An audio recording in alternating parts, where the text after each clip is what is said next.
Good morning, everybody, and welcome to This is Revolution. My name is Jean Badgeline, in for Jason Miles on this wonderful Saturday morning. And I should warn you all, this is a pre-record, so I am speaking to you from the past.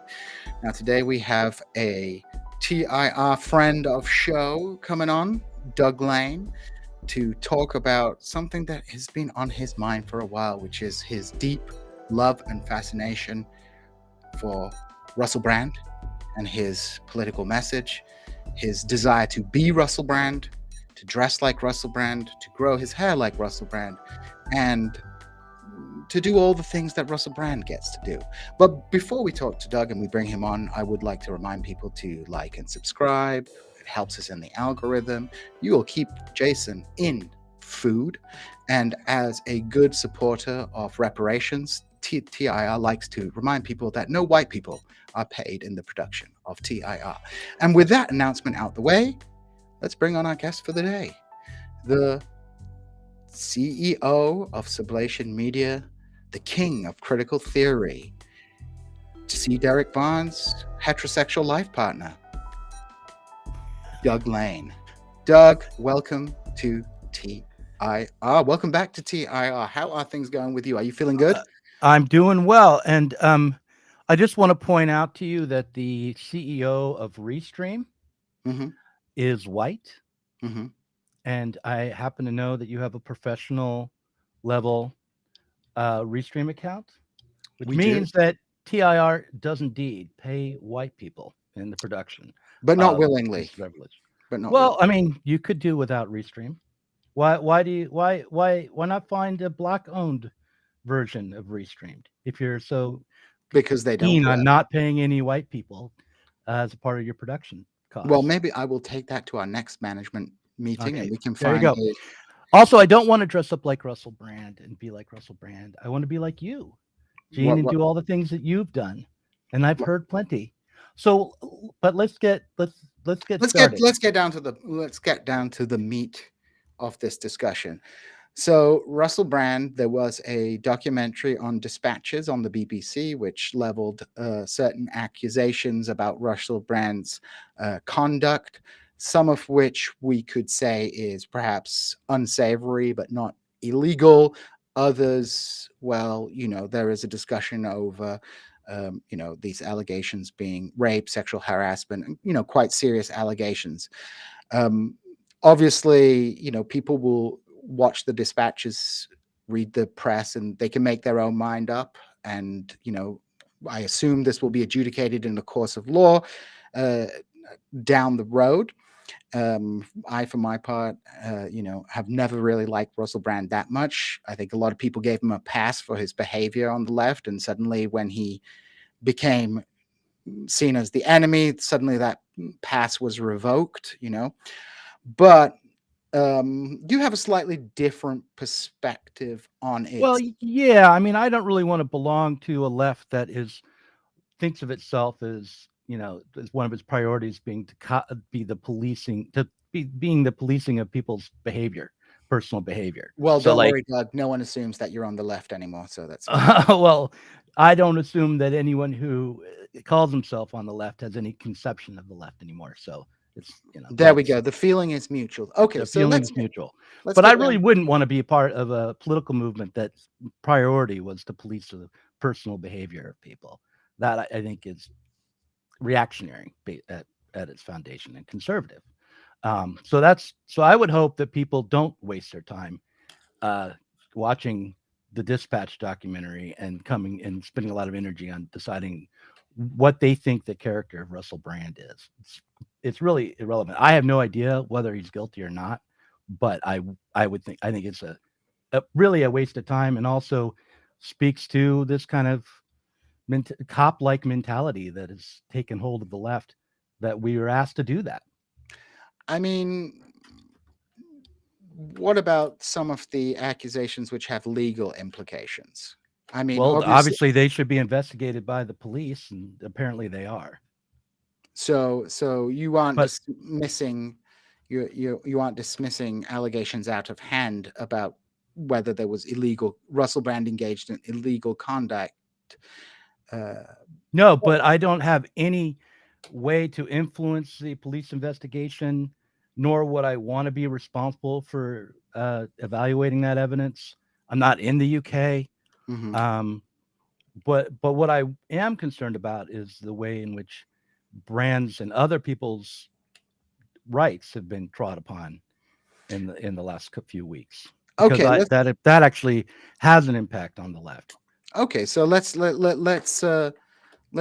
through that issue. So what is the fundamental issue with Russell Brand? I know there's been, he's been demonetized, uh, and obviously there's a lot of criticism about him, and specifically you've raised the point that um, the British Parliament has uh, requested that social media companies disband him. And I actually have a letter here that you gave to me. This is I'm going to put this up on the screen. This is from the Culture, Media and Sports Committee of the British Parliament, and it basically says, it's writing concerning serious allegations regarding Russell Brand in the context of him being a content provider on Rumble with more than 1.4 million followers. And basically there is, it raises the issue regarding the Dispatches documentary and accusations in the Sunday Times. And, they're concerned about whether, he'll be able to make profit off his content on the platform. And they're asking, questions about that and looking into demonetizing him. Would that be a fair? Yeah, I would just say that I'm not raising this. This has been widely reported. That the letter to Rumble was released by Rumble, and no one has contested its veracity. And it's been reported in like the New York Times and I guess USA. It's been reported in many major newspapers and mainstream news outlets. So it's not hidden away. It's well established. So yeah. So the problem with this letter, and it was not just sent to Rumble, but was sent to Twitter and to the GB News, which is a cable news channel that I don't watch. I don't know anything about, but apparently a right-wing British cable news channel. They all received these letters from the same aristocrat in the House of Commons.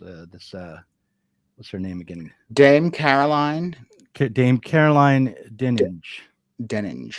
Yeah, and she also was one of the people who spearheaded the new online safety bill in the UK.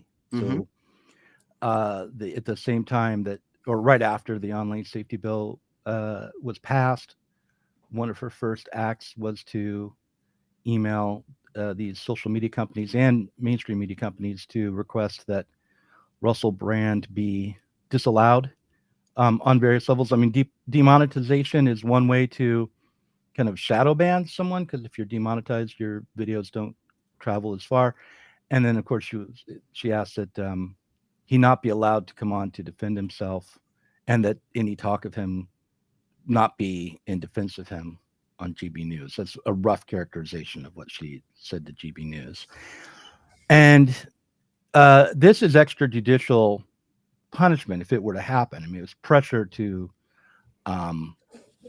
enact a form of punishment, a kind of punishment that in the United States wouldn't be allowed against a convict. If you're in prison, you have the First Amendment rights still. That isn't taken away from you if you're found guilty of a crime, even a felony. If you wrote a book, you'd be allowed to publish it, unless I guess the state steps in and says, "Oh, this is a spy or someone he's releasing classified information or something like that." But otherwise, if you're writing a book or Mumia Abu-Jamal was allowed to produce a radio program from death row. So in this case, on mere allegations, Russell Brand, they're asking for the deplatforming of Russell Brand and meting out punishment that wouldn't be allowed under the U.S. Constitution, even for convicted murderer.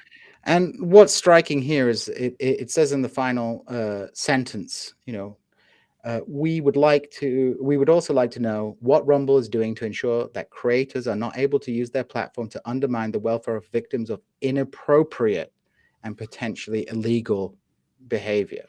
Now, obviously, potentially illegal behavior is something that companies, would have to look at, right?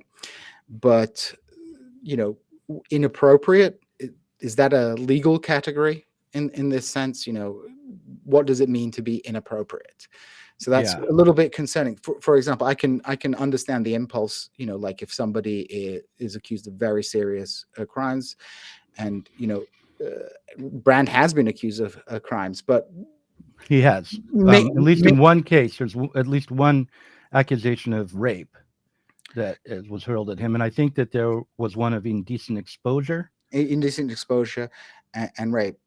Now, those are serious. The indecent crimes. exposure allegation is no longer prosecutable because it was so long ago that it's reached the limit of the statute of limitations. But the rape allegation, inappropriate is a very vague piece of language. Yeah, and also, of course, YouTube has a variety of content producers on the channel who have been convicted of crimes. And in general, who are you thinking of in this case? Well, okay, that's a good. I've the one that comes to mind is not convicted it'd be Bill Clinton is on the channel. He was faced accusations of rape himself. But I've heard that there are people who've been, the names are escaping me, but like accused of defrauding their customer base or selling faulty products or violating various regulations and laws and the way that they promote products. That's what the thing. And also there are plenty of people on the channel on YouTube who have, talk about being drug addicted and having arrest records and things like that around drug use. Mm-hmm. So, but I don't have a list of names right here in front of me, and I wouldn't want to read them off even if I did, really. But what YouTube is empowered to do is moderate its content based on the content itself, but not based on the rumors about the personal behavior of the content creators. Well, this, I mean, I definitely see the point. It creates a kind of dangerous precedent on this, with governments being able to intervene to deplatform people. And even if you think that Russell Brand deserves in the end to be deplatformed, and if you think the allegations are legitimate, if you think he did illegal stuff, people can make their mind up on that. But there will be a judicial process which will adjudicate that. And right. And taking action about someone who's not being convicted is a little worrying, because maybe these accusations could all be true, but in another case it might be one of my friends once joked, it's like, if you want to basically destroy something these days, just go in, make some accusations, and even if they turn out to be nonsense in the end, the kind of stain is already there.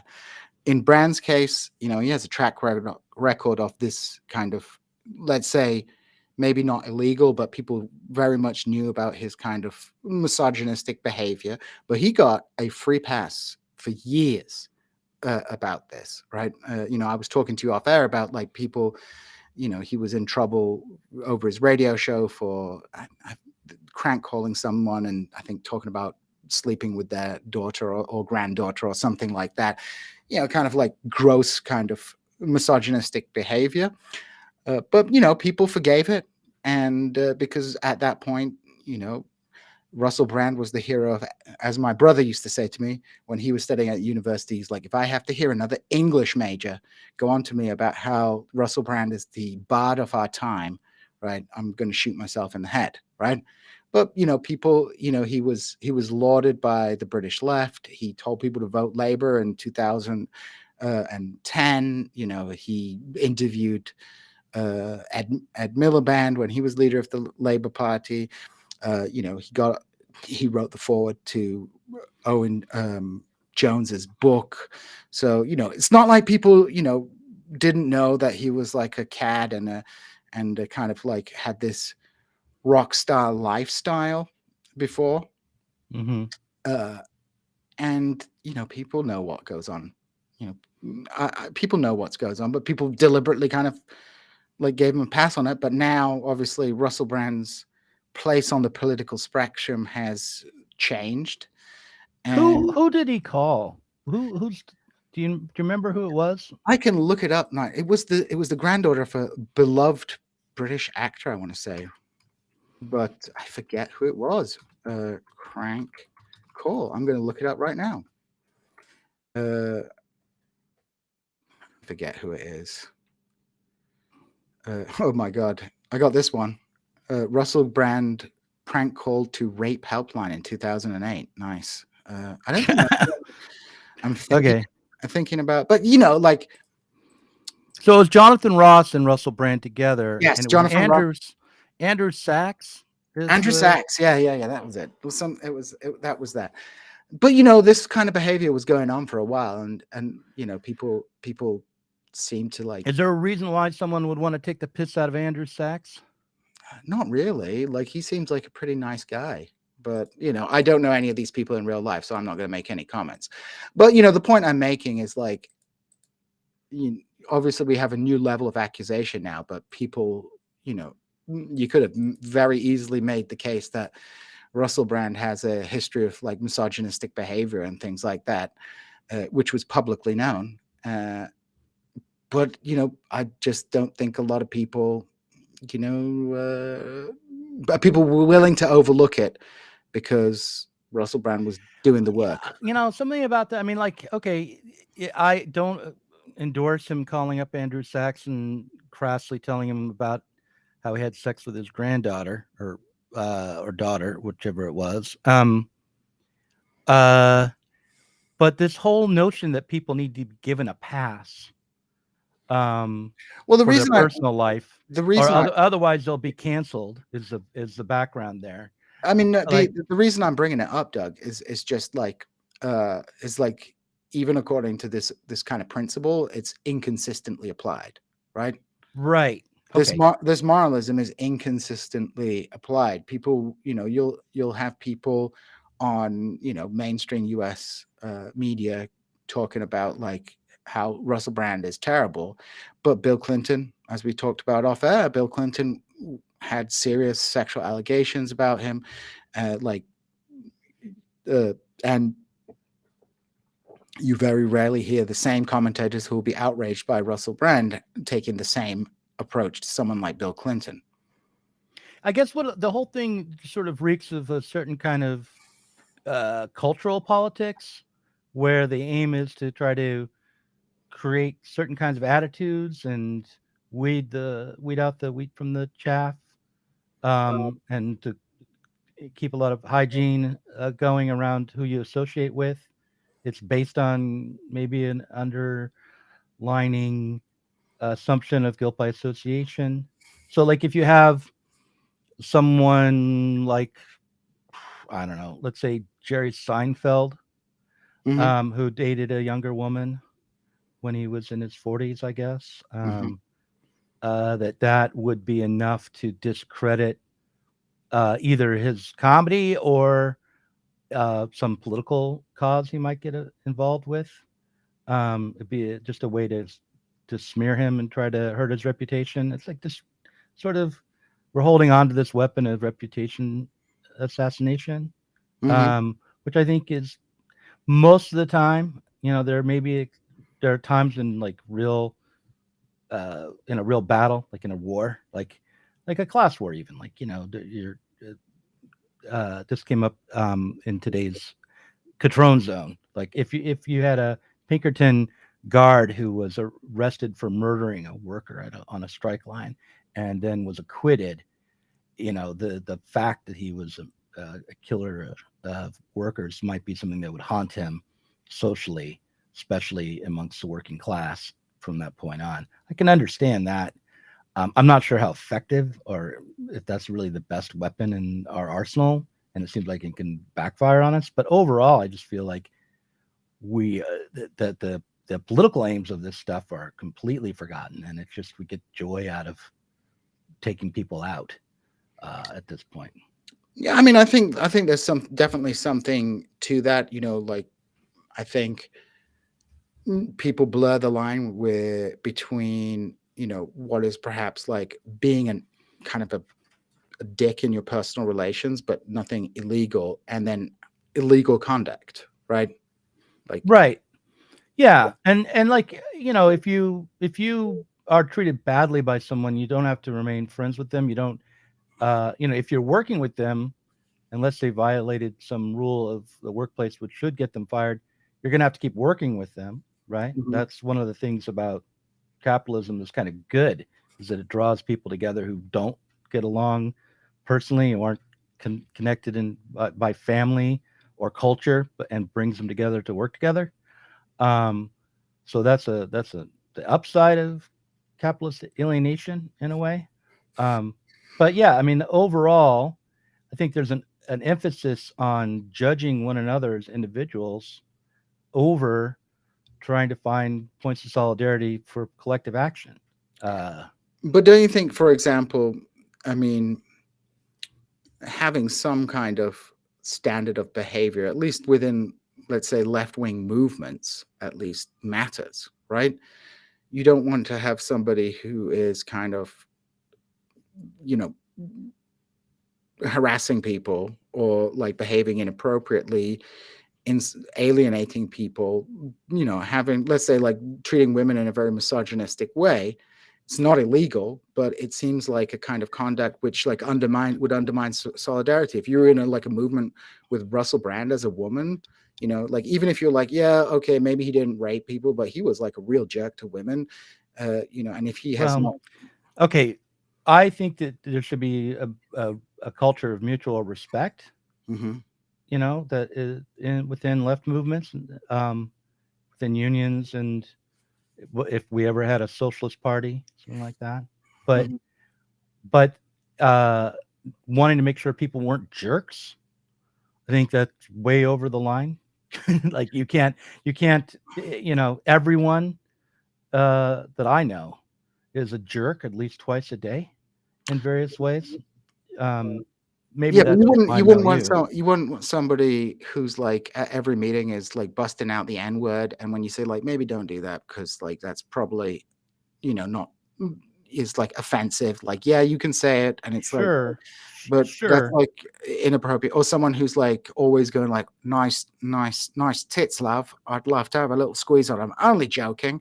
Mm-hmm. That kind of behavior, like it's not illegal, but I Well, think no, but I mean, it look, is I mean, it undermines solidarity because there are people who are going to be alienated by it because they're like, wow, like no one's going to, persons being like, I think there's a difference between like someone being abrupt and a jerk and someone being, I guess, like offensive in a way that like just is counterproductive to your political goals. Like I understand people should be tolerant and people, but there are kinds of behaviors which maybe you don't want to have in a left.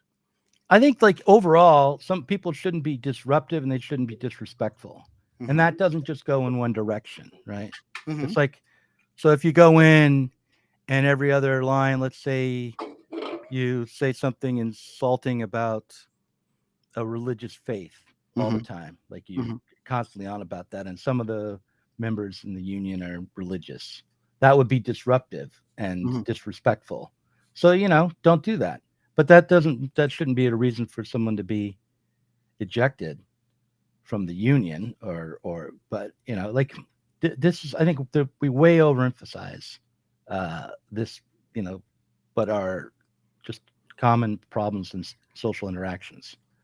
And you can pick out a few examples that are particularly Egregious. egregious and are designed to be so. But I've never been in any left meeting ever where people were throwing out the N word, and I've not ever seen someone say "nice tits, love," except for Benny Hill. So now, admittedly, I'm in the U.S., so we wouldn't say love like that at the end, right? Right. But I just think it's a non-problem and it's overemphasized. And the point of it is to direct people at each other, to be policing each other rather than figuring out the common cause that they might have. To be hyper concerned about etiquette and personal behavior as above like a common cause. Okay. But you would still concede that there are certain types of behavior that were, let's say, not illegal but are disruptive and might warrant someone Sure. being excluded from a group, right? Right. I would agree that if someone is being disruptive, something has to be done about it because it's almost sabotage at that point, right? If you're Mm-hmm. like coming into a meeting and derailing it, then yeah, that's right. So we do have to police ourselves to some degree, but Yeah, well, you're I mean, like you in a meeting in a left organization, they're usually like rules of order. You mm-hmm. raise your hand. There's all sorts of ways in which people are allowed to speak and not allowed to speak in a meeting. It's not like, yeah, well, that's one way, but I mean, um, yeah, But sure. to return to Brand, your issue is more about the way that the state is intervening I mean, in this obviously, case. the reason why I'm so committed right now to like trying Why to do you want to stamp die out. on the Russell Brand hill? Tell Well, me. it's not just Russell Brand at all. The reason why I'm so trying to find a really hard line, and I'm not always able to, about not buying in on the politics of character assassination, is because it's clearly being done now by the state to take out political opponents. Um, and it's being done in an extrajudicial way, in a way that even in a backwards provincial little country like the UK is still a violation of the rights that you sort of have there. We don't So have any rights in Britain. Come on. We I have know, parliamentary sovereignty. Parliament can do anything it wants. right? So okay, I was being nice, but in the United States, it would be a violation of our of the First Amendment and due process and so forth.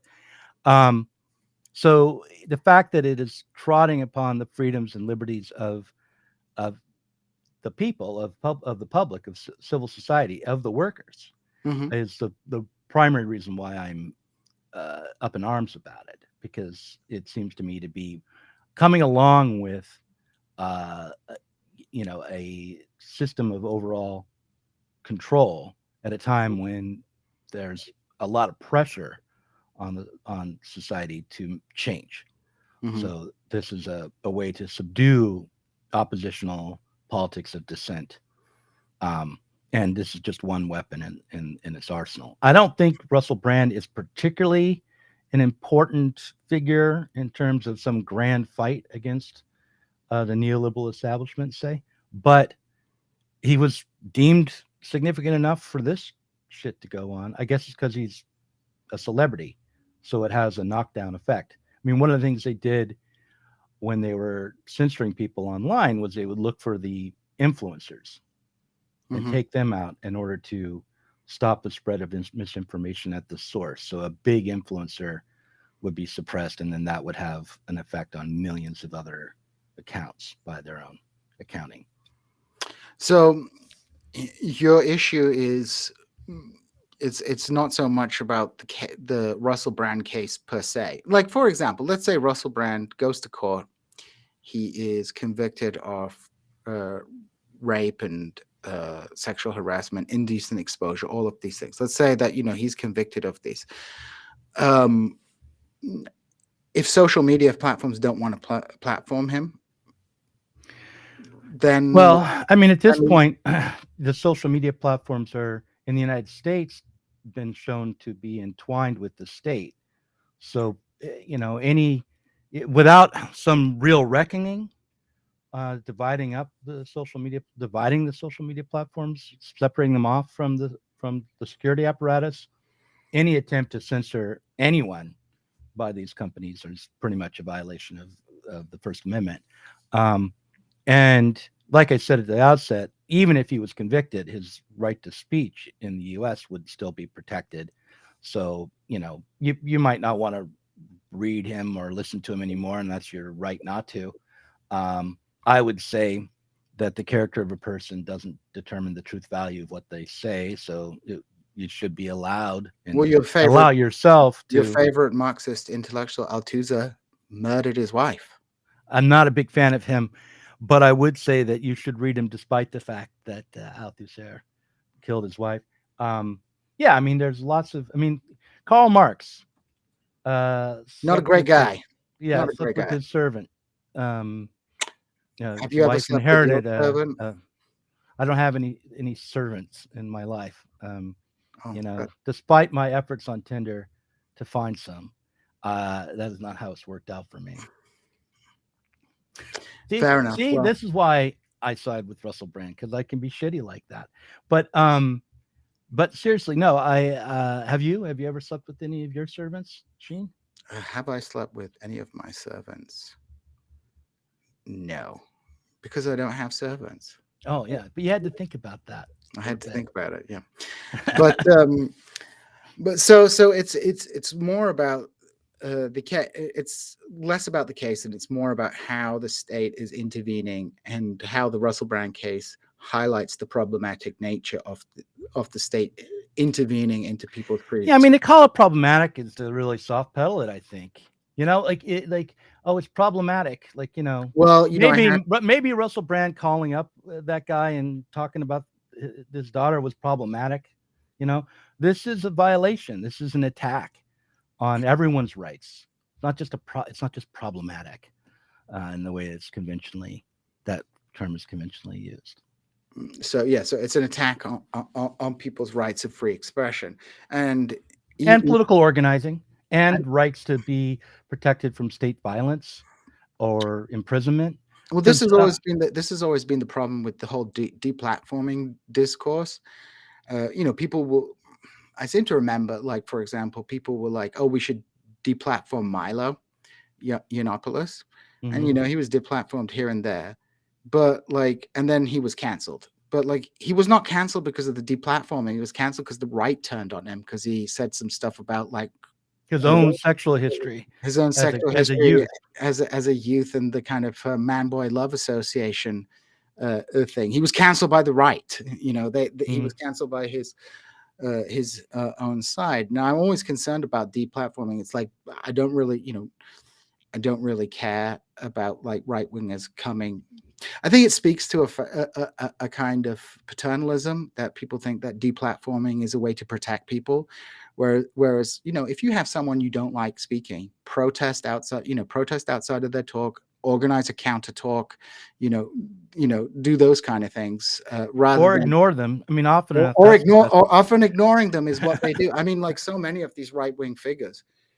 It's like you do realize their entire game plan is just to trigger people into protesting them and then presenting often ignoring these people is the best response, and if not ignoring, launching a counter propaganda offensive rather than appealing to the refs to have them have authority come down and fix the issue for you. We should be organizing against these. You have a right-wing speaker coming to a campus. You don't have to go and disrupt the talk, but you could protest outside, or you could organize your own counter talk, right? Or challenge him to a debate or something like that. But I do feel very uncomfortable with appealing to state authorities to. And right now, it's really super obvious as to why we should be, because in Atlanta, there were 61 protesters against Cop City, which is this base to do kind of militaristic training of the police outside of Atlanta, who have been arrested for organizing political protests and charged with as being part of a conspiracy to commit acts of terrorism against the state. And the basis for that charge is the political writings and donations and the way in which they've organized politically around Cop City. So the organization that was providing legal support and some material support to the protesters who were out there camping in the forest outside of the Cop City, they were charged with conspiracy to commit acts of terrorism.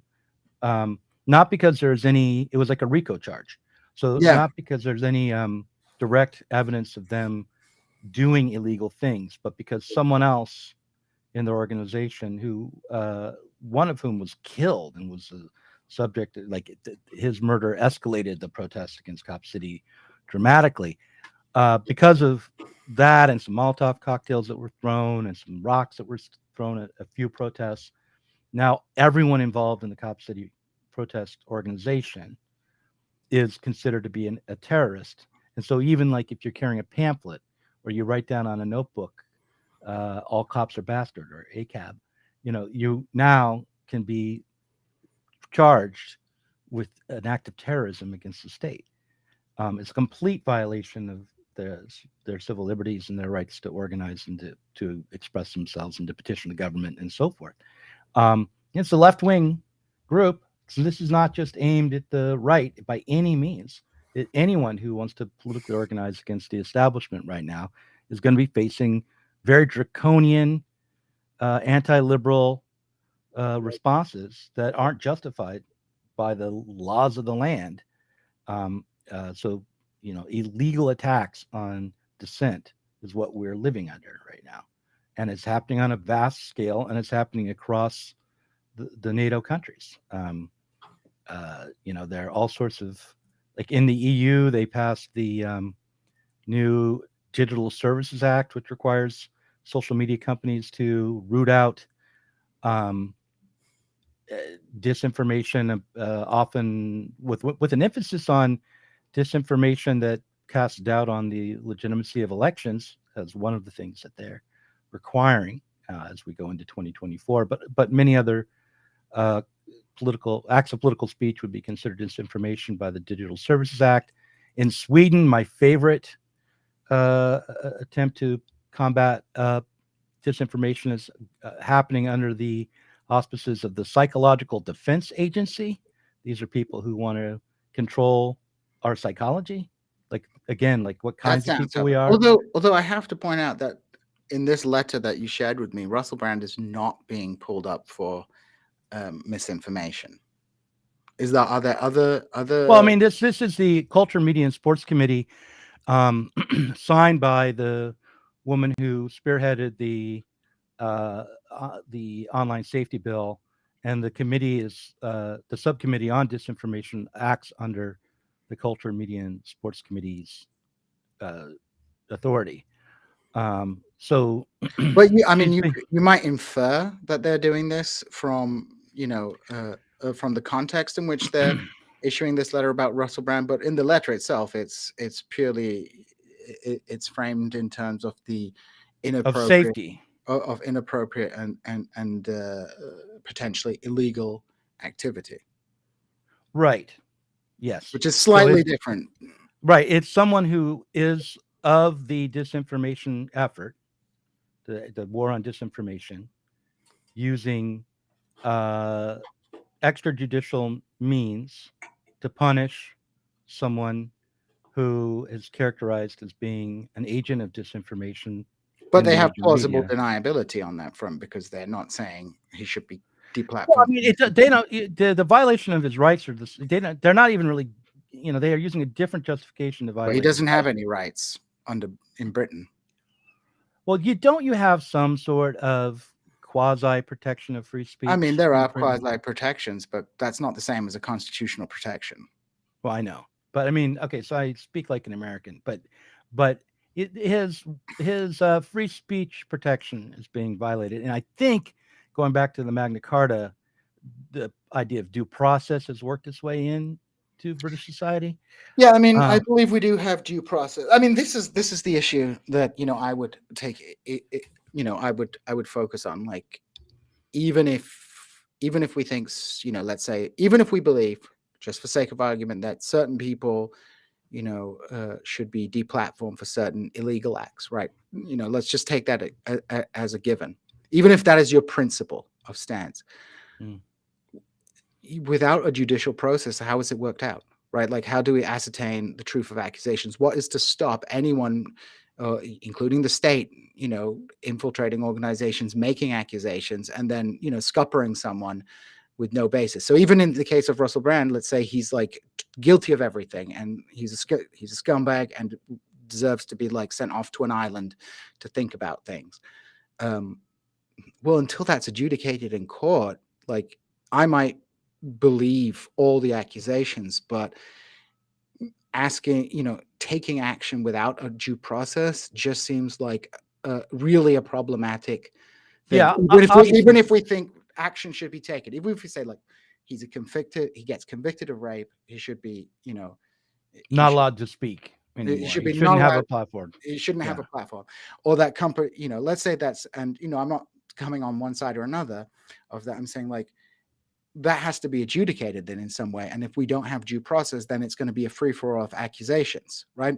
Like with the Me Too movement, I think a lot of the Me Too stuff was very legitimate, right? But if people are having their careers wrecked without some kind of process to it, I think seems like a dangerous precedent to follow, because it will allow the disruption of any type of organization based on an allegation, and a flimsy allegation at that, right? And of course, so like I said, so even if we think that the deplatforming is legitimate at some point, well, there has to be a process for that, right? And a trial by. And I think it's perfectly fine for people to read things and come up with a judgment, say, yeah, I think that guy's a scumbag.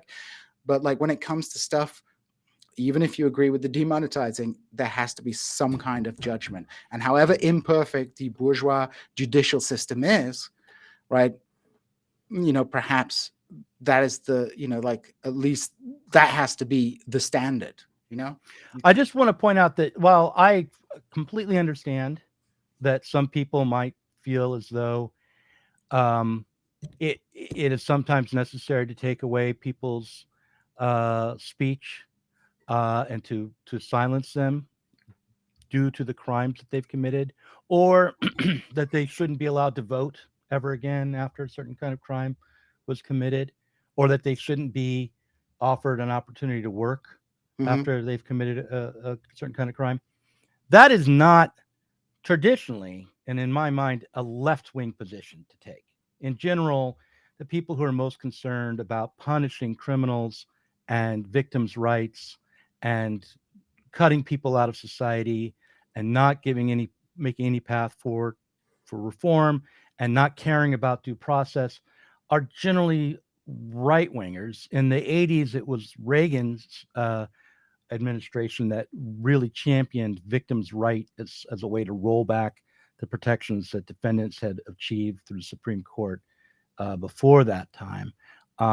And it was largely racialized at that time, too. So it was like, we've got to stop these Black criminals who have way too many rights now, was how it was put forward. I opposed that, of course, then, and I opposed the whole viewpoint that the most important thing is for there to be a strong enough police state to protect people from one another.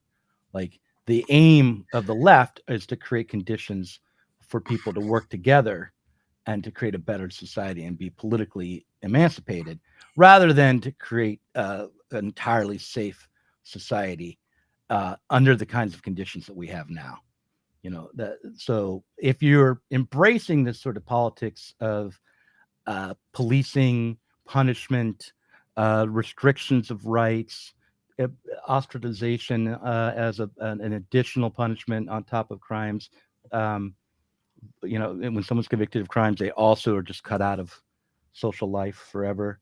All of that's a very kind of authoritarian right-wing worldview. Now, people can have that worldview. I just would prefer them not to call themselves leftists when they have that worldview. But let's say returning to the issue of the state versus civil society, right? Do you see a difference between, let's say, the state imposing these things and civil society imposing this kind of ostracization?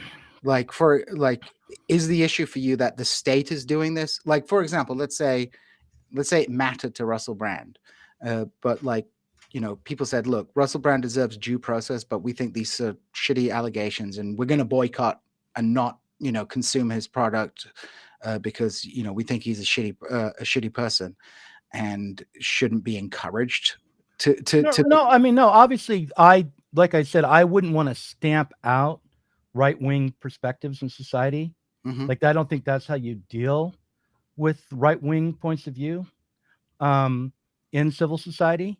So should people within civil society be allowed to have conservative or right-wing attitudes like some ones we're discussing now, where you want to ostracize people forever due to the crimes that they've committed? Yes, they should be. But one of the reasons why is because people in civil society don't have such a hierarchical inequality in terms of the right to violence that the state has. So you wouldn't want to empower the state, which has the right to imprison you and the means to, or the right to kill you, because they have a monopoly on violence. The state does, without any legal recourse, really, because they are the law. You don't want to impose. You don't want to grant the state those rights. But if someone wants to informally create a campaign against someone because of they don't think someone who committed the crime of like a boycott. shoplifting, like saying that man is a shoplifter and he's X, Y, and Z, therefore no one should ever hire him. You can do that. I think that there is a point where that kind of behavior becomes itself illegal. But isn't kind it of harassment? But is there, to defend social ostracizing people? I mean, what if you have like a strike and then there's a scab, right? Right. Yeah. The scabbing is not a crime, but like perhaps the scab deserves to be ostracized by his community. Right. And that's right. I mean, and civil society does have the right to organize those kinds of actions. When they do so, look, the political battles are always contradictory. There are times where authoritarian action is revolution is authoritarian. Revolution is the most authoritarian thing you can do, which is why you should do it as clear-headedly as you can and not, you don't pretend that anything. Don't pretend just any violent thing you do is revolutionary, and organize thoroughly so you can. The aim of revolution is to smash the apparatus that can maintain the kind of authority that's necessary today. That's the aim of a revolution. Because the reason I'm harping on this point is because, where I guess I agree with you is like my concern about like the use of state power to silence people or to like marginalize people. But where perhaps I maybe disagree is the idea that like social pressure and campaigns like this emanating from civil society are, necessarily like right-wing or illegitimate. I didn't say they were illegitimate. I just said recognize that there are right-wing in character, and authoritarian in character, that they the overall effect of them is not to produce the kinds of solidarity and political movements for change that we need. Okay, but like, for example, like what's Stalin's favorite Trotsky book? It's what is it, Terror and Revolution? Is it Revolution and Terror? Mm-hmm. Yeah, Revolution and Terror, which openly talks about suppressing the rights of the bourgeoisie as a counter-revolutionary force, right? Mm-hmm. My point is like, look, one of my favorite revolutionaries, not nearly as good as Trotsky or Stalin, I guess, but not as good as Trotsky. It was Guy Debord, and he used to say, the aim should be to create disorder without loving it. Mm-hmm. Okay, so there are times when disruption, violence, authoritarian actions are necessary, but to fall in love with the tactic Yeah, as that's if it what. is it has a revolutionary character in and of So itself. yeah, that's the critique. The Trotskyist defense of revolution and terror is that the revolutionary terror was always recognized openly as an extraordinary means of winning a revolution, whereas in the Stalin period it became the de facto ideology of the state, and it was not a revolutionary terror when it was Right. it was like the normalization of this. So the question of ostracizing people, suppressing their rights, suppressing their free speech rights. The point I would make probably is that a liberal civil libertarian would see these as like an absolute good, whereas a Marxist would looks at these contextually, perhaps according to the specific situation. And so let's say let's do a hypothetical, like Russell Brand is an enemy of the revolution, and he gets accused of all this stuff. It might be a convenient way to suppress his counter-revolutionary speech. Well, what's the context here that he's let's say we're in the middle of a revolution and Russell Brand is he's doing the counter-revolutionary YouTube channel, and if we have the capacity to round up Russell Brand for crimes, then we've already taken the state. That's true. But so, so in that case, no, I wouldn't be for overturning, supporting a new state that was going to reject, the kinds of rights that we're supposed to be attempting to actually realize. That's the other thing, is that bourgeois rights like free speech, participation, voting rights, the right to organize, these are not just these are, to realize them, to be able to live in a society that could actually instantiate them as a regular part of our life, is what socialism would be. It's not like socialism would be everyone lives under the perfect administrated state, thinks with the leader, follows all the rules, all of that. We would be free individuals working together under conditions of basically wealth and freedom. That's what socialism would be. But there would still be let's talk about let's say crime, right? So the material, let's say the material conditions that lead to vast crime waves will disappear, but there'll still be people who do criminal acts, right? Maybe not. Yeah, I suppose so, but it would hardly be I would hardly want to put a concern about basically antisocial, basically there would be no practical basis for that kind of behavior under socialism, is the idea. So so it would be truly aberrant, self-destructive behavior. I'm thinking, actually, I'm sure you've read the book, Ursula Le Guin's Dispossessed and the Anarchist Future in Dispossessed. Yeah, I'm not a huge fan of that in retrospect, although she's a great writer. But she just chose to have the anarchist society run under conditions of total austerity. Yeah, but that's true. But what I found interesting about it was the concept of justice, that the idea that there's a prison, but you better go fucking check yourself into that prison, because if you rape someone or murder someone and somebody murders you back, that's on you. So it's for your protection. If you commit a crime, you better go and check yourself into the rehabilitation center. Otherwise it's, this is what I always find funny about the abolish the police discourse, is the same people going on about abolish the police are want to have revolutionary mob justice. Yeah. That is a regression below what we have now. Well, as opposed to having, let's say, bourgeois, socialist legality. It's well, we'll just have we'll have a mob rule.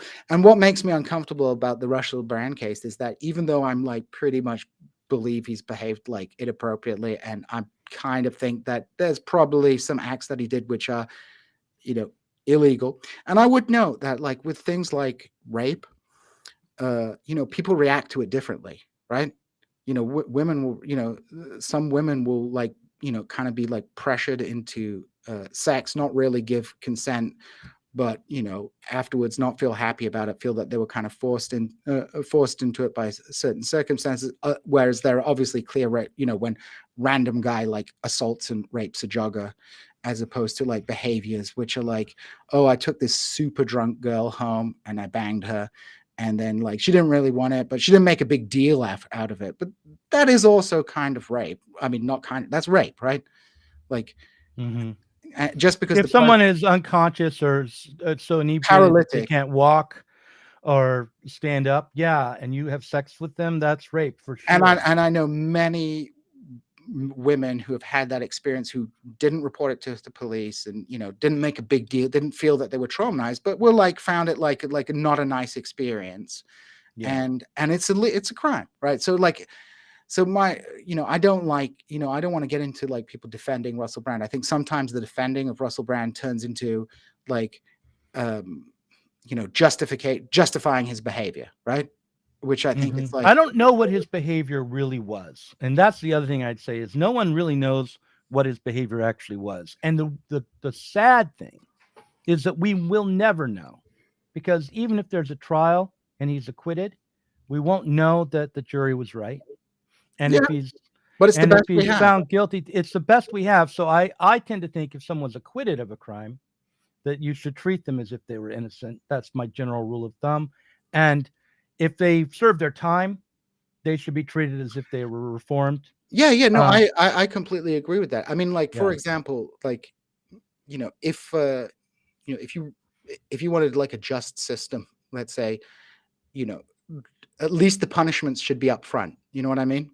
Like, for example, you do the time, like if you go to prison knowing that like, oh, as part of your punishment, this will be forever in your record, that. But like what happens to a lot of people is like, they do their time, but then they find like there's background checks, and perhaps there's needs for it. Like, I don't know, like maybe I kind of think you might need a background check if you're going to be a teacher, because perhaps you don't want a convicted pedophile being a teacher, right? Even if they've done their time, like, do you really do maybe they should be excluded from certain professions, perhaps, right? I don't know. Like, it's like, I guess that's an abuse of state power, but maybe that's a legitimate use of state power. I mean, I've said this to you before, like, there may be I tend to think that I am not a through and through all the time perfectly consistent leftist. So I'm also, I don't think you'll find many people disagreeing with that. Yeah, right. And those people, whoever they are, I will be glad to confess that there are times where I'm nearly as conservative as they are. And like, for instance, I don't disagree that someone who's been convicted of a sex crime should have that hang around their head after and be limited in some ways by it. But I can't justify that in a principled way.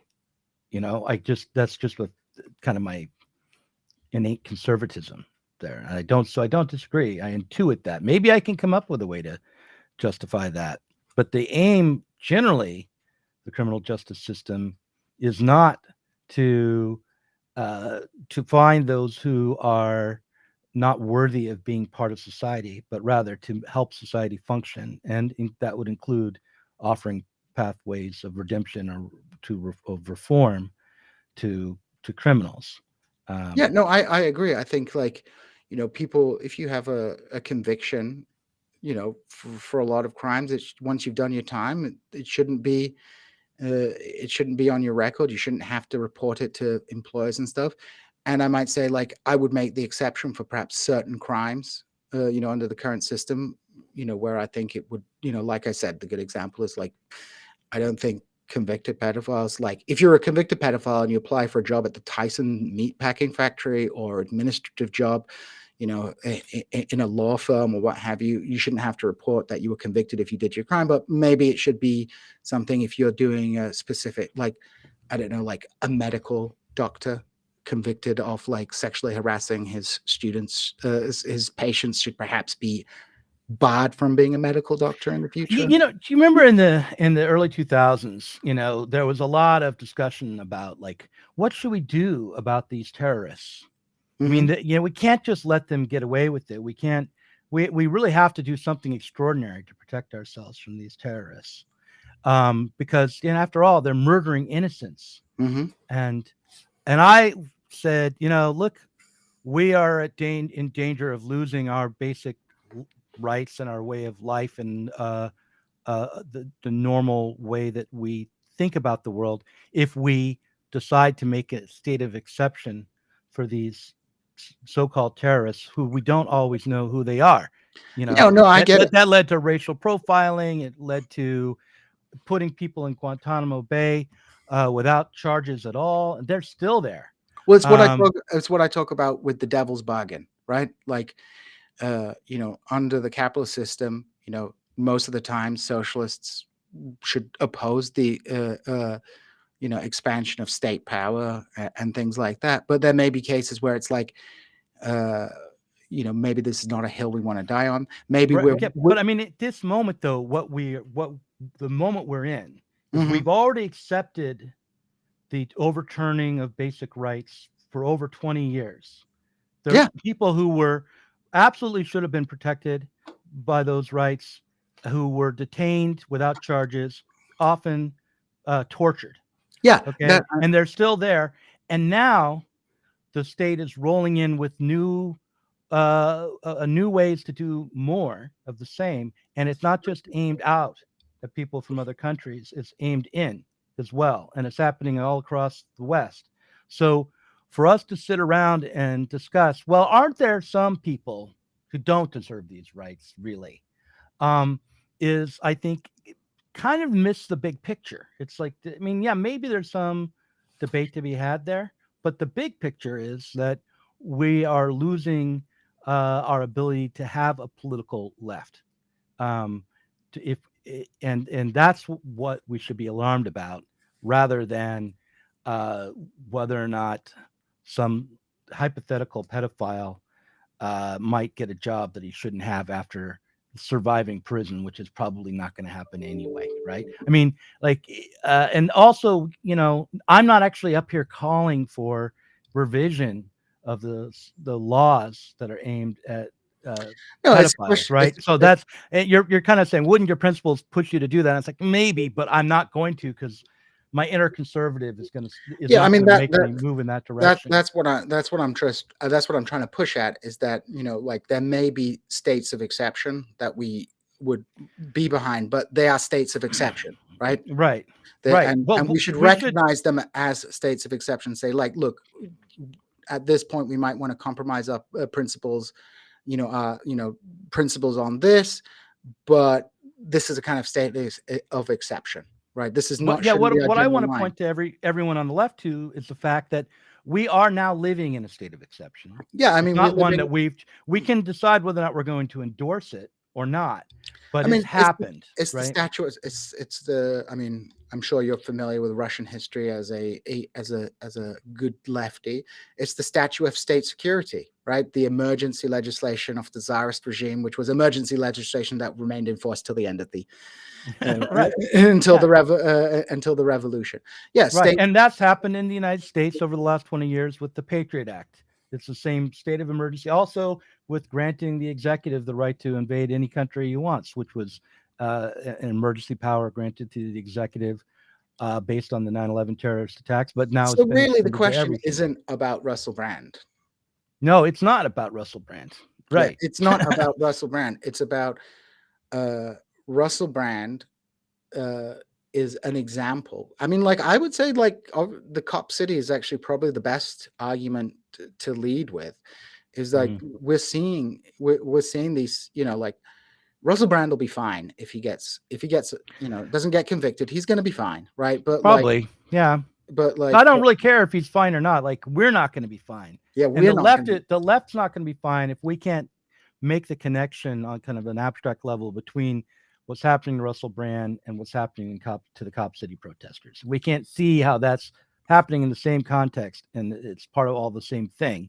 I mean, Then the thing I would say is, like, I think it's perfectly okay, right, for people to say, I think Russell Brand is a shitty person, and if he did rape, he should go to court and all this kind of shit stuff. And I don't want to watch his show. Like, I never watched his show, and I don't think leftists should watch his show and like support him or anything like that. While at the same time saying, like, the state shouldn't be intervening to demonetize him because, you know, we might think in a cosmic sense he deserves it, like son of a bitch deserves it. But, you know, there are bigger political implications for that. You know, it's like bigger than just one individual. It's setting a precedent, because once it's very easy, right? Like, this is a good example. You know, people for legitimate reasons hated the terrorists, right? But the creation of a special legal regime to deal with these terrorists outside of the constitutional order set the precedent for the use of that legal apparatus against groups that were like, whoa, well, actually, maybe that's going a little bit too far, right? You know, like, it's something that you can't control. And, you know, to draw back to my parallel that I talk about with foreign policy that we've discussed before, we might say there's cases where America could step in and save lives, right? But, like, what's the big picture of that, right? Like, yeah, there's this one case where America intervening will save some lives, but then what's the bigger, you know, outcome of establishing that as a principle, that, like, oh, well, America can intervene for humanitarian reasons to stop genocide? Well, we all know that's from that point on, and anytime they want to just use power, whether it's a genocide or not, they're going to just justify it in that way. And, you know, that's the concern I have is, you know, like, a lot of these, like, let's say celebrity, you know, professional canceled people, you know, like dining out on being canceled. And sometimes they've been like faced legal issues. Sometimes their platforms have deplatformed them, but then in the end, they're fine, right? But then what happens is people who don't have platforms, they end up being subject to this, like the people at Cop City. They get like that same legal apparatus is used against them, just like in India. You know, they banned the far right, but then they banned the communists. Right. Well, I would just say that overall, I think that the left is being far too kind to itself when it comes to the way in which it thinks about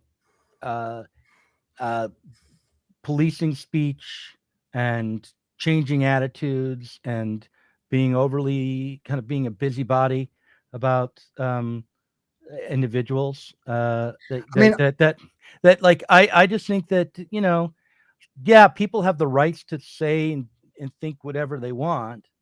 But I think that that the so-called cancel culture, which now is state run, you know, is not a force for social emancipation. It is basically a reactionary move. You know, as we said at the outset, there are times where what I could characterize as reactionary moves are necessary, but it isn't ever going to be necessary for 20, 30 years at a go. And that's what we're dealing with, is a long-term culture of kind of self-policing and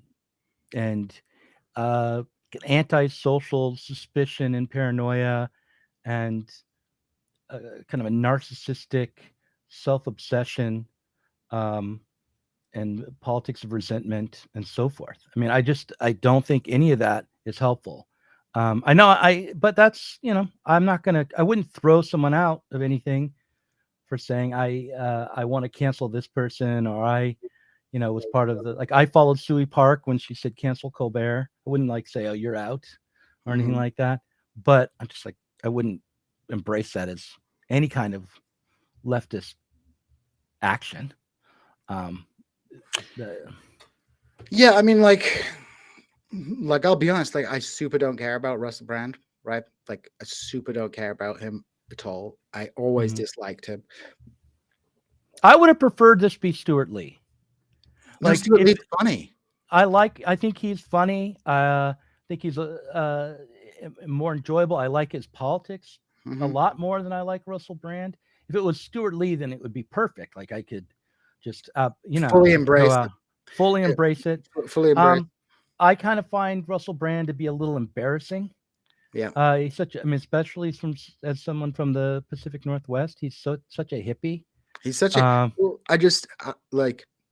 I always found there was a kind of lads culture. I don't know if it was in America as well, but the lads culture of the 2000s, where it was all about, cool, blimey, look at her tits, how many fucking birds have I shagged, and stuff like that.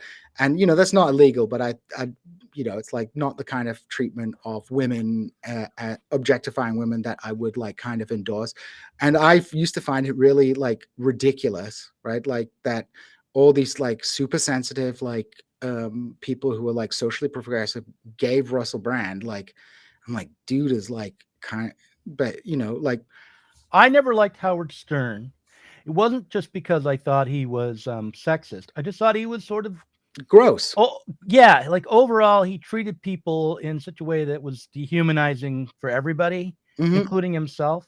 Yeah, and I always found, like, I didn't like Jerry Springer for the same reason. Yeah, exactly. I found this kind of like this kind of like, and it's a cultural problem. It's not something I would like legislate by law, but I find this like these kind of social attitudes of like, if there is, when people talk about toxic masculinity, like I think this kind of like people thinking it's cool to be like treating women like sex objects. I think that's pretty grotesque. And like I said, what irritated me was like just the double standard that people gave. People lauded Russell Brand when all this kind of like misogynistic stuff was, lauding him as a figure for the left, right? And while I don't feel like my like aesthetic and cultural values should be are necessarily progressive or in any way necessarily aligned with my socialist ambitions. Like I try to keep in mind that just because I don't like something doesn't mean it doesn't mean, and anyone who is really a socialist would not like it. But I did find like the public object, like I get like making some jokes and stuff, sexist jokes here and there and stuff like, I get that. But like this kind of like lauding of like the rock star lifestyle, which is kind of degrading to women. I just didn't like that discourse. Again, it's not something that I would, like legislate again. I'd just be like, why would you want to follow a guy who talks like this? Why would you elevate him as a spokesman for the left? A person who's talking like this, it's like, that's a problem.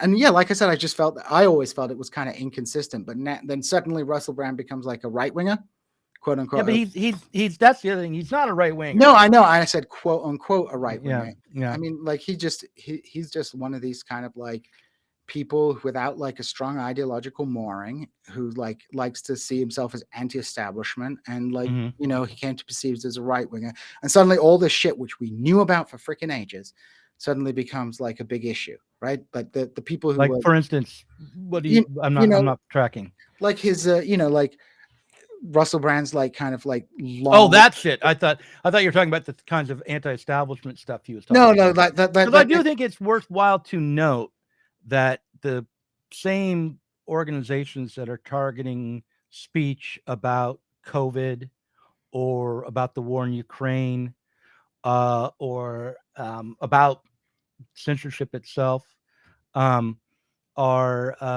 targeting Brand now for extrajudicial punishment. I don't think it's unconnected.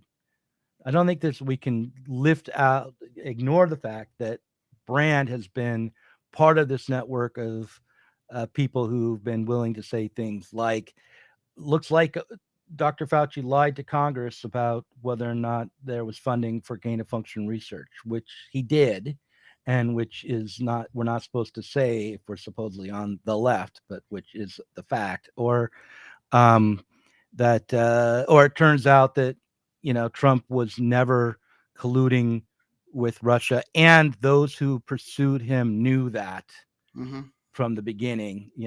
That's the kind of thing that people on the left aren't supposed to say. And the reason they're not supposed to say those things is because somewhere along the line, a good portion of the left has aligned itself with a good portion of the bureaucratic state and feels that the bureaucratic state is acting in the left's general interest. But when you realize, oh no, actually, there was gain of function research, and it's likely escaped from a lab, a Chinese American lab. It was not like some Chinese plot, and we were not told that. Then you can say, well, I knew people who got sick and even died from COVID, and the state bureaucracy lied to me about where it came from and who was responsible, and wants to continue the policies that led to that leak to begin with.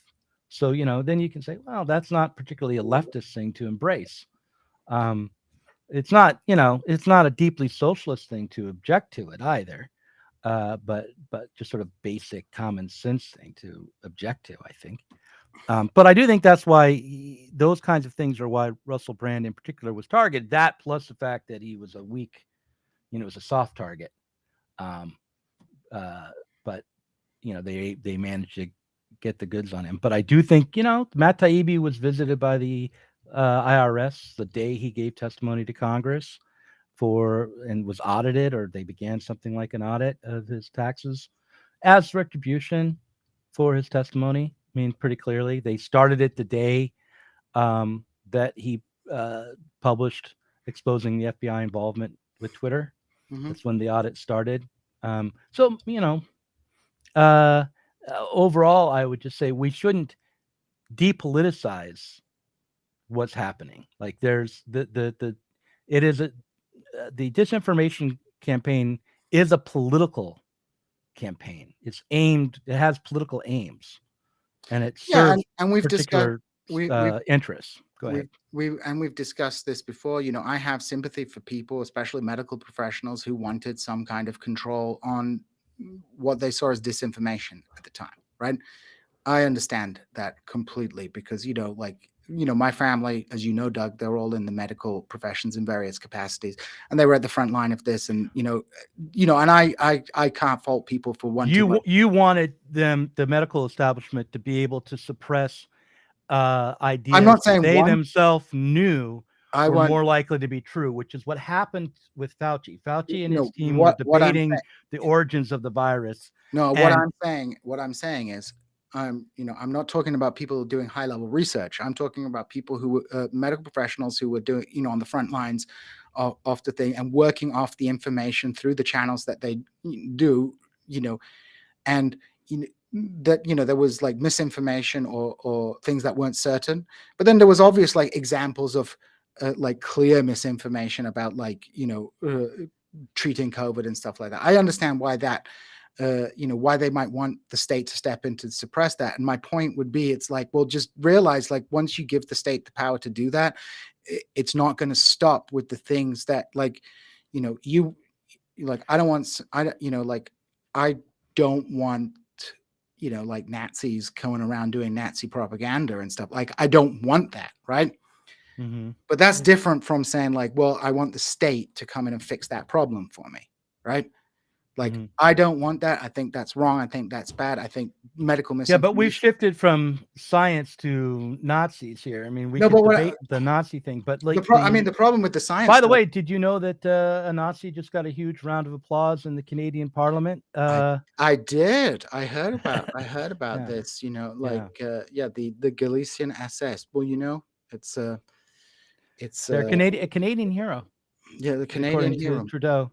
No, actually not Trudeau. Well, people like to blame Alberta being right-wing on Texas oil men who might move there in the 60s to develop the oil industry. But like, people also forget that there were a bunch of Ukrainian Nazis that settled that place as well.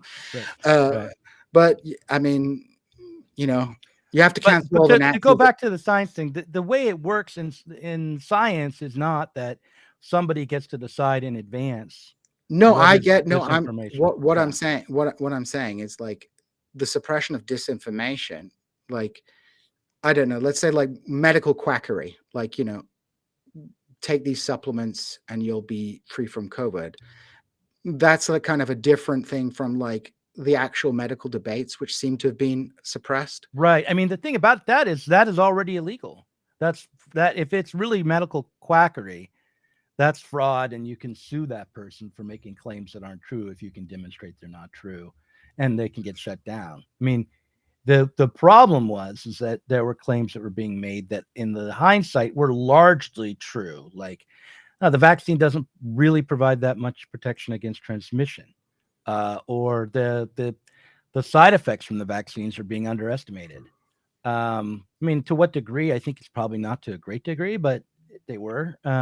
Or the origin of COVID was a lab leak.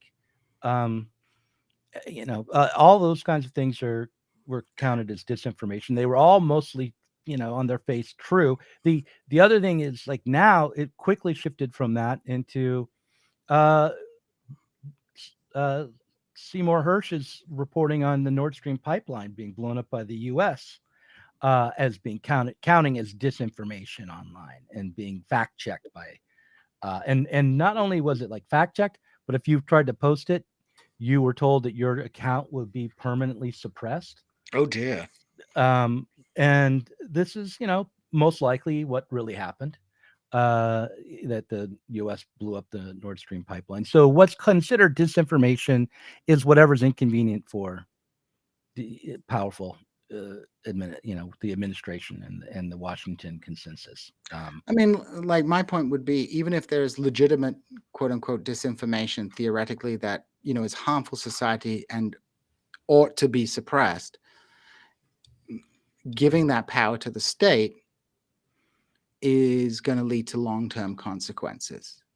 I mean, but your one example was one where actually it should be in the state's hands, because the state does have the ability to gather evidence and give people who are accused of crimes due process. And therefore, in the case of medical fraud, we wouldn't want to empower these corporations to decide what medical fraud was, but rather give it to the state.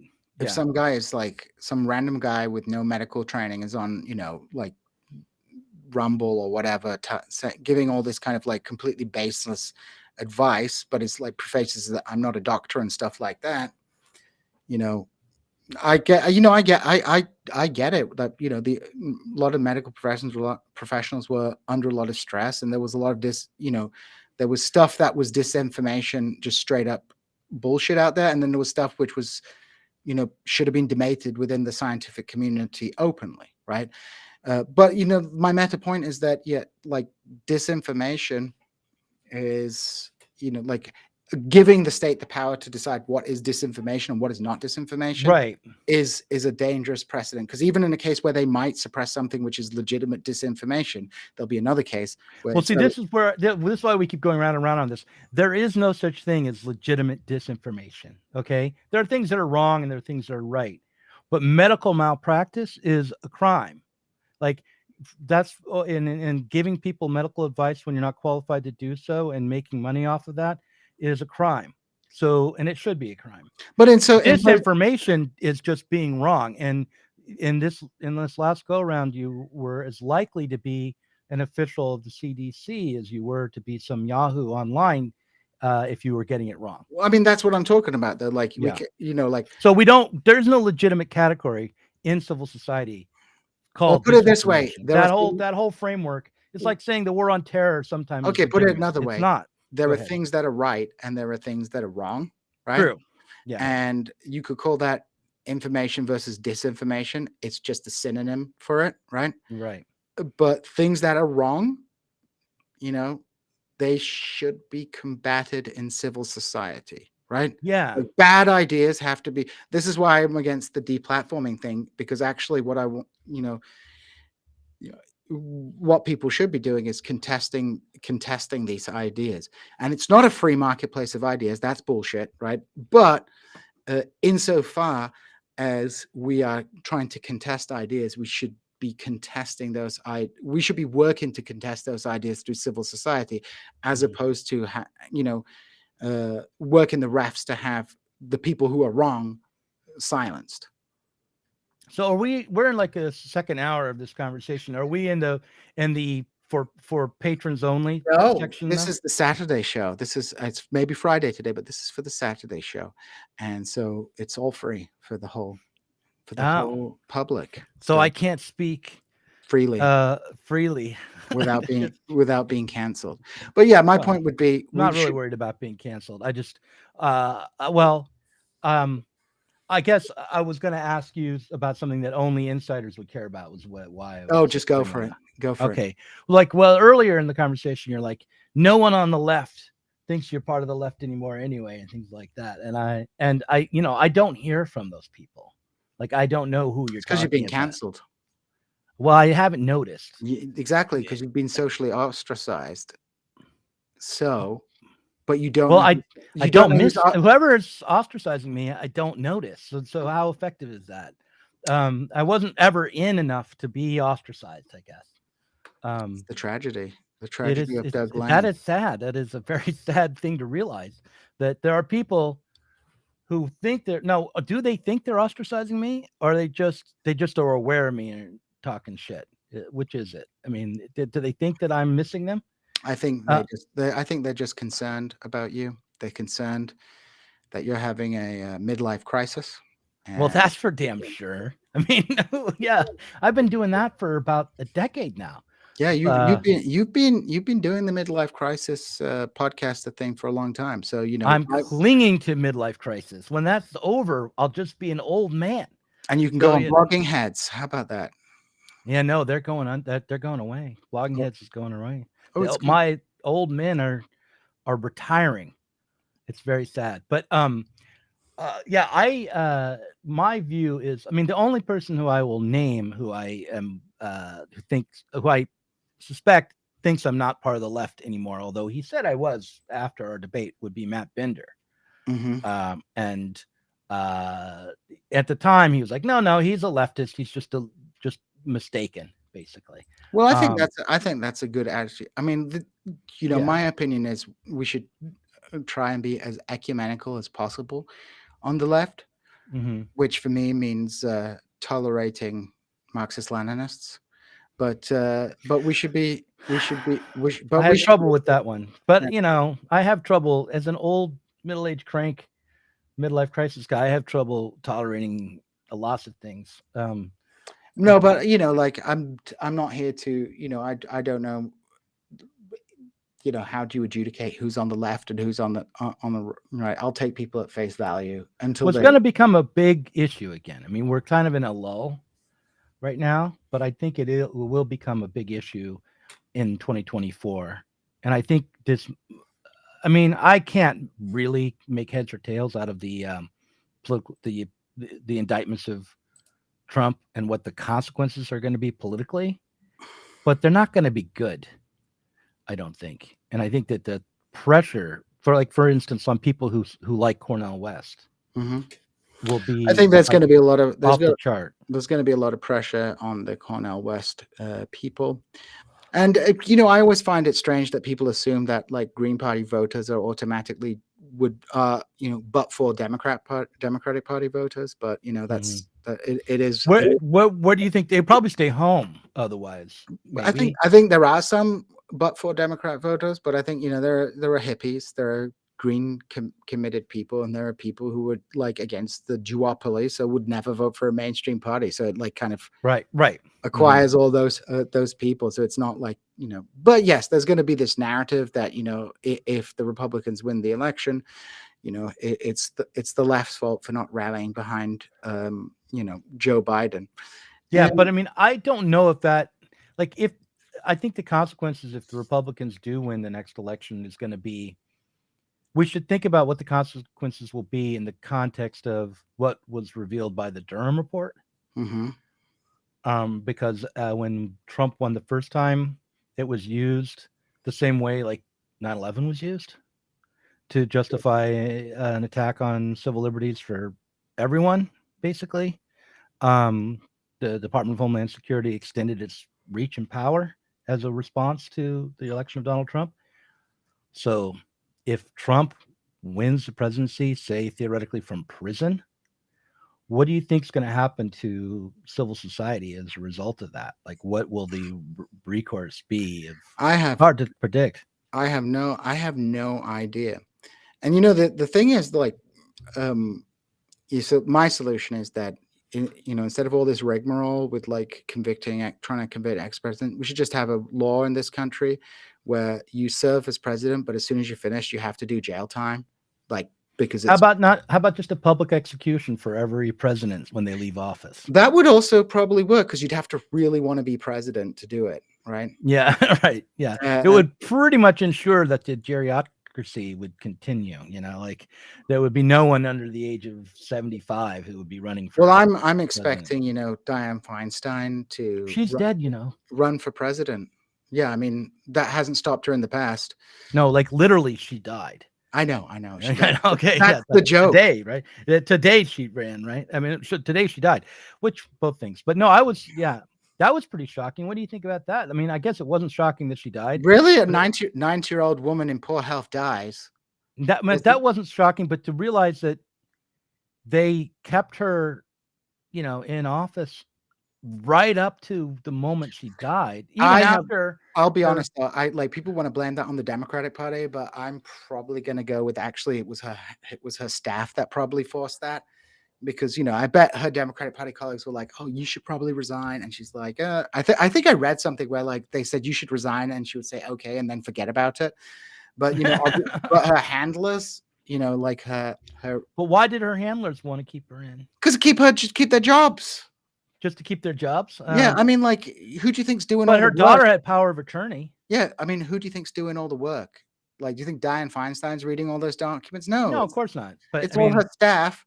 So they wanted to keep their hands on the yeah, like, and I'm sure like Democratic senators like, oh, resign. It's like, look what they're doing to Bob Menendez, right? But you're telling me the Democratic Party doesn't have enough discipline to control some of these staffers? I think so. Yeah, I think with a powerful individual with like Dianne Feinstein's staffers connected like hell. If Pelosi had said you got to go, that would have been it. Maybe. I mean, like they did it to Bob Menendez. Like Bob Menendez is like, it's like amazing. I love that story. That is the best. That's one of the best. Bob Menendez doing bullion.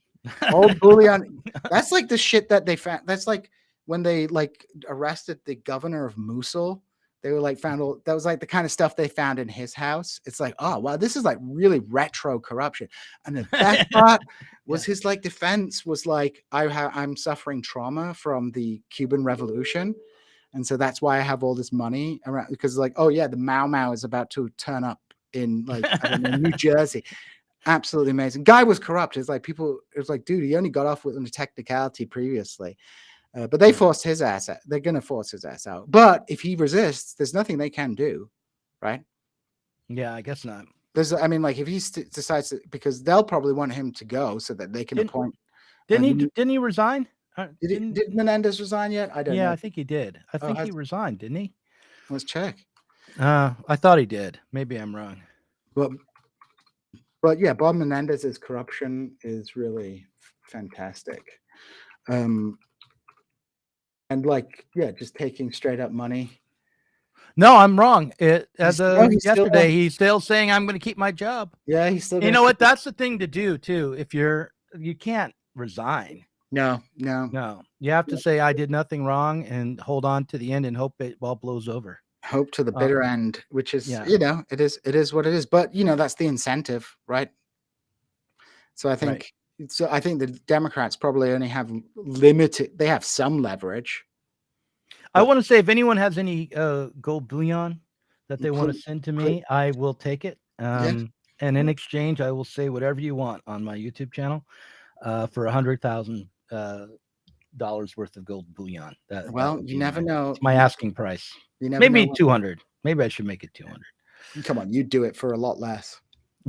I do other things for a lot less, but not to espouse something I didn't believe, Although, yeah, so it is a bizarre time we're living in for sure, Doug. But before we pack up for the day, anything else? Anything you want to plug going forward? Anything exciting happening at Sublation Media? Well, we have The Death of the Millennial Left out as an audiobook right now. Who reads it?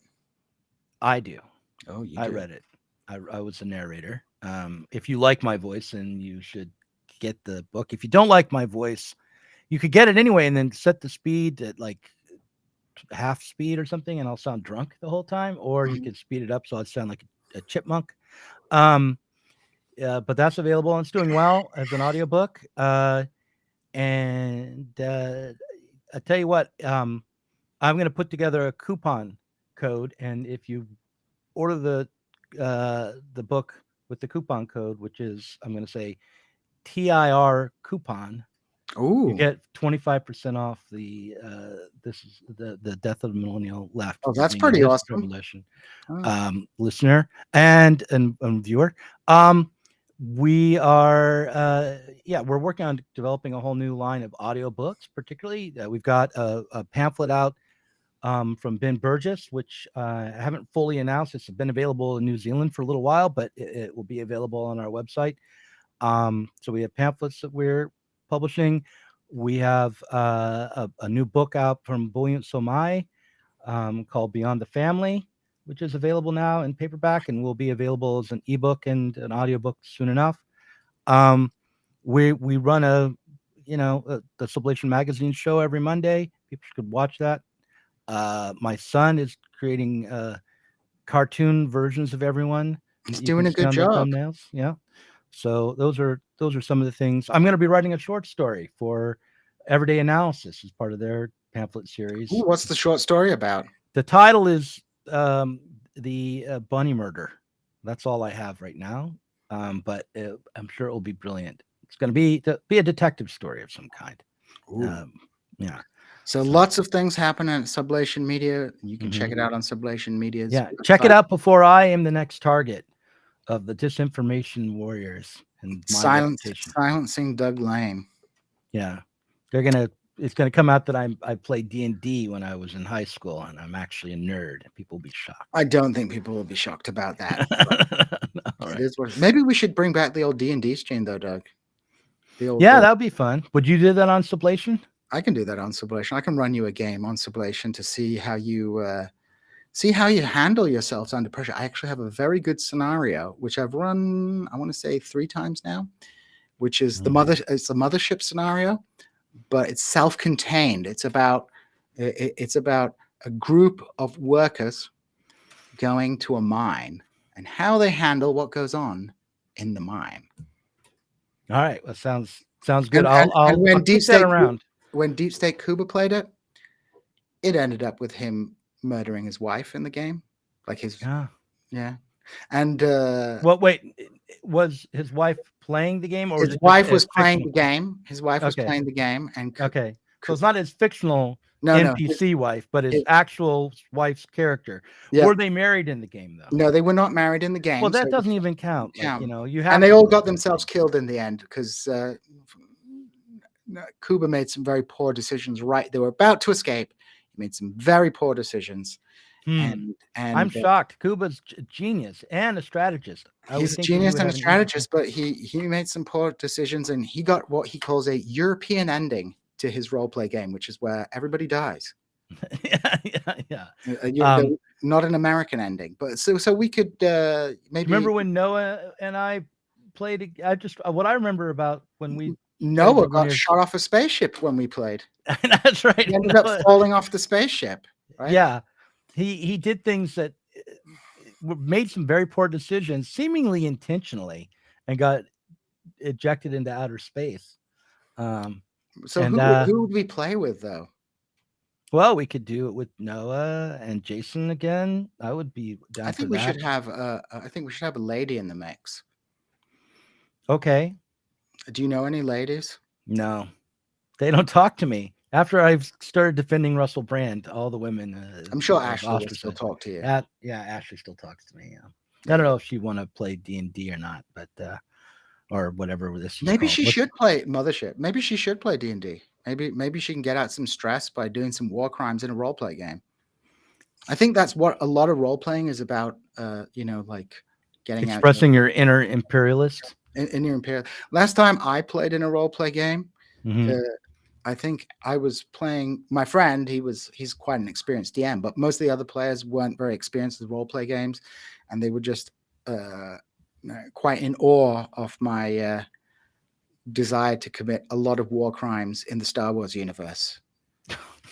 What and were you playing it for the rebels or We were playing for the rebels, and the mission was to assassinate a scientist. And my friend had like a whole plan for us to go through this building, and my plan was like, we're going to go down to the janitor's room, and we're going to basically blow out the supports of the building and kill everybody in the building, not just the guy. And basically, and then we're going to frame it on the janitor and post a suicide note on Facebook so nobody even knows who did it. Oh. So instead of going through and like fighting all the Empire guys, we just blew up an apartment block and then threw the janitor's dead body out of a flying car and posted a suicide note on Star Wars' version of Facebook. This is why you aren't making movies in Hollywood, because that is a far too quick a story. You know, all the good actions. All the good action is spent just putting some bombs underneath. Right. I mean, you know, the whole scenario is the same as when Indiana Jones just shot the guy with the sword, but it's like the whole movie. Exactly. Or my friend in another D&D game we played ages ago, we had to go to this dungeon, but there was a dam. So instead of like clearing out the dungeon, we just destroyed the dam and drowned everybody in the dungeon. And then when the water receded, we went and stole all the things. You know, I'm so old now. I just recalled that I have already forgotten what I said that the code was, the coupon code. TIR. Well, what's the name? You said TIR coupon. TIR coupon. Well, send me it and I'll put it in the description. Okay, great. Well, all right. Well, we should talk offline about or off the, you know, when we're not recording, about D&D and other things. Yeah, well, we can talk as soon as we're done. And right. I guess, as we say on TIR, we are out.